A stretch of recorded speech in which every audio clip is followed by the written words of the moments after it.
नमस्कार।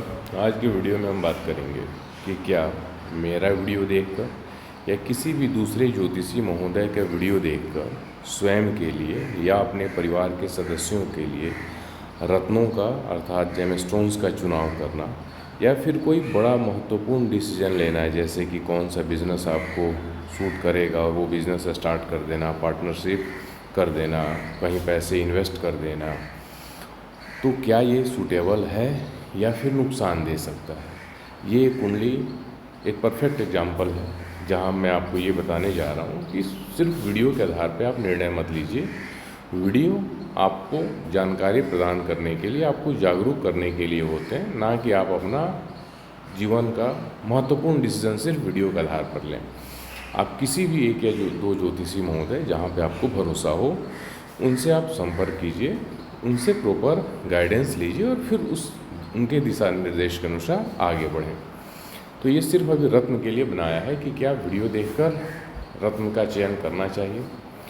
एक बात और आप समझ लीजिए, कोई भी आप रत्न खरीदने जाते हैं, सस्ता से सस्ता रत्न भी 3-4-5 हज़ार रुपये का हो जाएगा, और फिर जो रिंग बनवाने की प्रोसेस है, चांदी भी महंगा है तो वो भी 1200-1500 या 2000 रुपये लग जाता है। तो कभी भी कंसल्टेशन बचाने के चक्कर में, यानी पैसे देना है, आपको भले लगता हो कि मेरा कंसल्टेशन चार्जेस महंगा है तो मत लीजिए मुझसे कंसल्टेशन, लेकिन किसी से भी जहाँ पे आपको भरोसा हो, आपको लगता हो कि उनका प्रोसेस ऑथेंटिक है, उनकी नॉलेज आपको समझ आती है, तो वहाँ से आप कंसल्टेशन लीजिए। फिर आप चाहे रत्न खरीदना हो या कोई भी जीवन का डिसीजन लेना है तो उसमें आप आगे बढ़ें।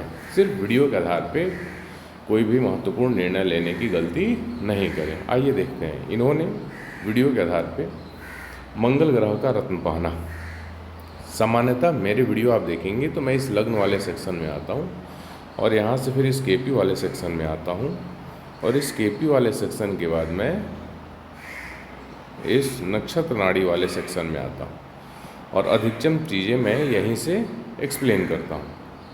अब इस आधार पे इन्होंने इस मंगल को देखा और इनको लगा कि मेरा अधिकतम वीडियो के अनुसार कि मंगल सही रिजल्ट दे रहा है, तो मंगल का रत्न यानी लाल मूंगा पहन लेना चाहिए, क्योंकि इसमें 2, 6, 10, 11 बहुत ही अच्छे कॉम्बिनेशन हैं। लेकिन पहनने के बाद उनको स्वास्थ्य की समस्या और बीमारियों में खर्च की समस्या बढ़ गई, यानी परेशानी काफ़ी ज़्यादा हो गई, गुस्सा, इरिटेशन, ये वाली भी समस्या काफ़ी बढ़ गई। तो देखिए, कोई भी पद्धति से हम देखते हैं तो उस पद्धति को, जैसे मैं कृष्णमूर्ति पद्धति से देखता हूँ, तो किसी भी 1 या 2 वीडियो में सारे कॉन्सेप्ट को एक्सप्लेन कर देना संभव नहीं होता है। और किसी भी क्लाइंट के लिए हम रेमेडीज़ चाहे डिज़ाइन कर रहे हो या उनके लिए प्रिडिक्शन दे रहे हो, तो समय काल परिस्थिति एक बड़ा महत्वपूर्ण रोल प्ले करता है, इसको देखना होता है। और समय काल परिस्थिति इस वीडियो में जनरल वे में डिस्क्राइब नहीं किया जा सकता, क्योंकि कई बार क्लाइंट के माइंडसेट, उसका टेम्परामेंट, वो भी रोल प्ले करता है जेमस्टोन्स के अनुसार। जैसे कई लोग भले ही सिंह लग्न के जातक हैं, लेकिन मंगल का रत्न पहनने के बाद उनको गुस्सा आने लगता है। मेरे साथ, मैं भी सिंह लग्न का हूँ, माणिक के पहनने के बाद मेरे साथ भी समस्या हो जाती थी, गुस्सा ज़्यादा होने लगता था, मतलब जो पेशेंस की क्षमता, जो धैर्य है, वो खोने लगता हूँ। तो ये नेचुरल होता है बहुत से लोगों के साथ, भले वो स्टोन आपके लिए आपकी कुंडली के अनुसार सूटेबल दिख रहा हो, लेकिन वो आपके माइंडसेट के साथ मैच नहीं करता है। कई बार आपकी परिस्थितियाँ ऐसी होती हैं जहाँ उस ग्रह द्वारा दिए गए रिजल्ट को अवॉइड करना होता है। जैसे आप खर्चे से परेशान हैं, बीमारियों से परेशान हैं, अपने या फैमिली मेम्बर्स के किसी के भी, तो फिर 12वें भाव से आपको बचना होता है। लेकिन यदि आप बिजनेस में हैं, इन्वेस्टमेंट करना चाह रहे हैं, तो फिर 12 के साथ एक 11 का कॉम्बिनेशन आ जा रहा हो या फिर 2 का आ जा रहा हो तो बढ़ सकते हैं। अब ये कॉम्बिनेशंस कैसे देखना है, ये नक्षत्र नाड़ी में फर्स्ट स्टेप दिया होता है, इसके बाद सेकंड स्टेप, थर्ड स्टेप की एनालिसिस होती है, कुछ जगहों पे फोर्थ स्टेप तक भी हम जाते हैं। और उसके बाद जो सबसे महत्वपूर्ण फैक्टर होता है स्ट्रेंथ निकालने का, हाउसेज की स्ट्रेंथ, वो ज़्यादा इम्पोर्टेंट रोल प्ले करती है। यदि स्ट्रेंथ के स्तर पर निगेटिव है तो फिर हमें उसका रत्न धारण नहीं करना होता है। एक छोटी सी जानकारी, 5 जुलाई 2026 से हमारा basic plus advance KP astrology course का बैच शुरू हो रहा है। इस कोर्स में आप संपूर्ण कृष्णमूर्ति पद्धति जो ज्योतिष है उसको सीखेंगे, उसके आधार पे कुंडली विश्लेषण करना, जातक के विभिन्न जो प्रश्न होते हैं, शादी का, संतान का, प्रेम संबंध का, share market, business, foreign settlement, education, career, यानी 1 से लेकर 12 भाव से संबंधित सभी घटनाक्रम का फलादेश करना आप सीखेंगे। रेमेडीज़ बताना सीखेंगे, जेमस्टोन्स का सिलेक्शन करना, जन्म समय को सही करना, गोचर, प्रश्न कुंडली, रूलिंग प्लैनेट, यानी पूरा का पूरा कॉन्सेप्ट सीखेंगे।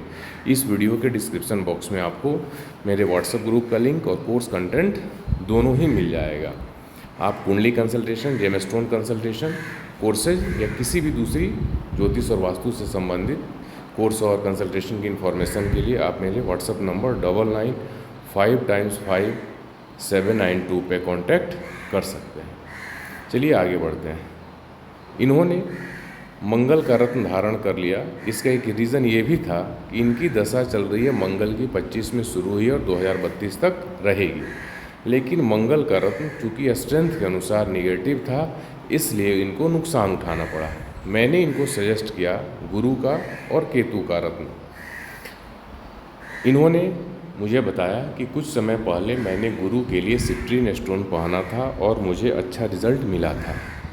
जातक का पास्ट एक्सपीरियंस भी मैटर करता है। मैंने गुरु के लिए पुखराज बताया था, इन्होंने सिट्रीन पहना था जो कि गुरु के लिए उपरत्न होता है। यदि उसका पॉजिटिव इम्पैक्ट इनको मिला है, पॉजिटिव रिजल्ट मिला है, तो फिर मैं 100% श्योर हूँ कि आप गुरु के रत्न के साथ जा सकते हैं।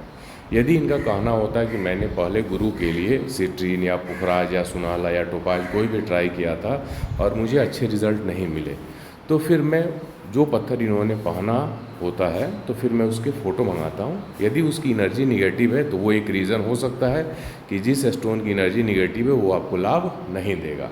दूसरी सिचुएशन भी होती है, यदि स्टोन की एनर्जी सही है, कुंडली के अनुसार भी सही है, लेकिन कई बार आपकी बॉडी उस स्टोन की एनर्जी के साथ एक तालमेल नहीं बिठा पाती है, जैसे मेरे साथ माणिक्य में हुआ है 2 बार, तो फिर आपको उसको नहीं पहनना चाहिए। तो वो भी एक स्थिति होती है, तो उस केस में भी आप उसको मत पहने।